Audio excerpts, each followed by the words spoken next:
Hello guys, it's Daria again, and basically today's video is going to be a little different. It's not about studying languages, self-development or motivation as I usually like to do, or productivity for example. It's about something way more personal. Today I want to talk about something that had been going in my life for a year and a half, and I did not talk about it neither before, nor I will probably talk about it again somewhere in the future. But I think that if this is my channel, if here I share about everything that is going on in my life, if here I share all of my good and not so good experiences, how do I overcome things, it is important to share this part of my life just as well, how do I struggle and everything. As most of you probably already know, I want to talk to you about my breakup. If you're going through a breakup yourself or just still healing from one, I made this video for you. You will come out of it even stronger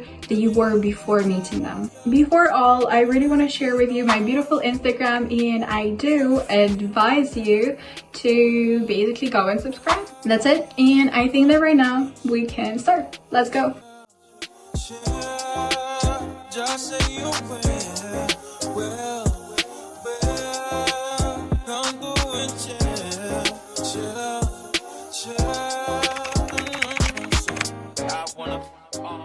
And first of all, quite obviously, I was in a relationship. It was basically the first time I was actually dating someone. We were dating for a year, a little bit more than a year, and we broke up in the end of March. Slowly, I started to notice that something wasn't quite right anymore. We grew apart, and I just felt like I was shrinking myself to keep the peace between us. And eventually we broke up. I did cancel all of my plans just to be with that one person, with that one guy. The longer you date, the more difficult it's going to be to let them go. The days after the breakup, like first maybe week, were the hardest. I couldn't eat properly, my motivation just disappeared. Every little reminder, a song, a message, a photo felt like a punch in the chest. It was basically the aftermath. I felt like I was stuck in some kind of emotional loop. Every time I thought I was doing better, something would still trigger me, and I'd go back to square one, seeing old messages again, just going through all those chats, or even just seeing his social medias, whoever he was talking to, on whoever's stories he appeared. Everything felt like being stabbed all over again. And just a spoiler alert, if you have those kind of thoughts, trust me, you were enough. You were more than enough, and you will find happiness with someone else or just within yourself. But before I could believe that, I had to sit in the pain. Just let myself cry, let myself grieve. I wasn't going to stay in the negative headspace forever. Here is the moment where the real change started. I decided that I am the only person who could take control over my healing. I knew I had to prioritize myself. It's not about forgetting or pretending it didn't hurt. It's about choosing to let go of what no longer serves you. So I started to focus on myself. I set new goals, picked up hobbies I had forgotten about, and leaned into self-care. I spent much more time with people who genuinely cared about me. My friends, my family. I started with my own first ever diary. Every single day, what I did, I forced myself, even when I didn't feel like doing so, to sit down just 5 minutes, 10, 15 minutes in the evening to write down everything that happened in that day, everything what I felt, everything what I did in the day, from the smallest things to the biggest things that could actually help myself feel more productive. Writing down my thoughts was just like releasing all of my,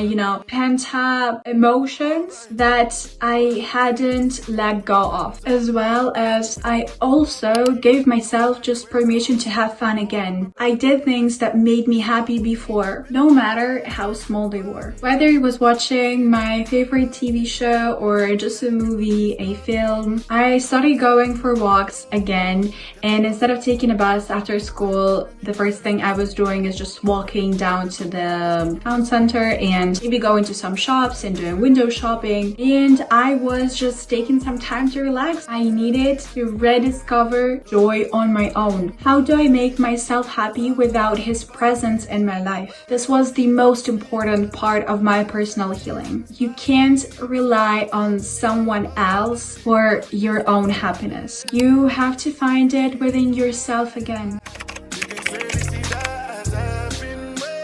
So during this time, I really took a very deep dive into some kind of like self-discovery. I learned so much about myself, starting from all of my strengths to all of my weaknesses and what I truly want in life. The breakup, even though very painful, was a catalyst for growth. It forced me to face many things about myself that I'd been avoiding. I also started thinking what kind of person I wanted to be. What kind of relationship did I want in the future? How could I grow emotionally, mentally, and spiritually? And most importantly, I began to realize that this was just a chapter in my life, not the whole book itself. But I was so much more than the person I was in that relationship. So basically, the first thing I did was just reconnecting with myself, making a list of who I was before the relationship. What made me happy?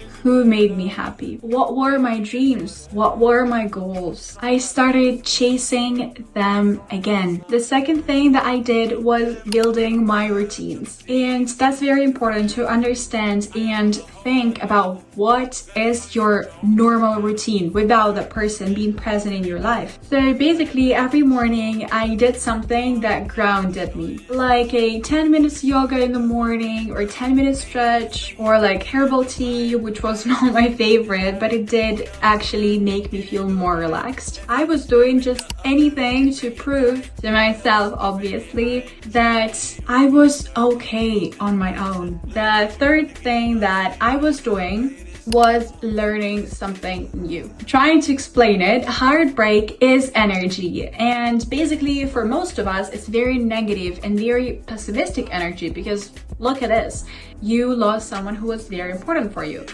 but it's just energy. We just think about it as something negative, but basically it's just any energy that you can transform into something that is going to help you much more in the future with your hobbies. For example, you can use the pain to build something new. I poured mine into my studies because we broke up during my exams period, so I had to study a lot for my exams, and that was the best thing that could actually happen, because everything I was doing was basically studying. I was studying a lot, I was preparing for my exams, and whenever I felt like I want to cry about, you know, losing him, about like breaking up with him, I would just go back to preparing for my final exams. I would just study like crazy for about 8 hours a day until I did not feel like I want to think about him anymore, because I knew in my head that as soon as I think about him, I'm just going to go and study. Guess what? I got amazing grades because I was studying a lot, as well as my channel and languages, because I started to learn an additional language, which is Arabic, and it does make me so confused all the time. My mom was basically the first person that found out that we broke up. Remember how she told me, become the person you'd fall in love with, and it motivated me like crazy. It's such a simple saying, such a simple little phrase. It genuinely made me just realize so many things about myself, and I started just, you know, dress very nicely, how I loved it, to take care of all of the things around me, of all of the people around me, and I started to pick up new hobbies, new interests, reading many books. That was something that brought me back to life like nothing else. It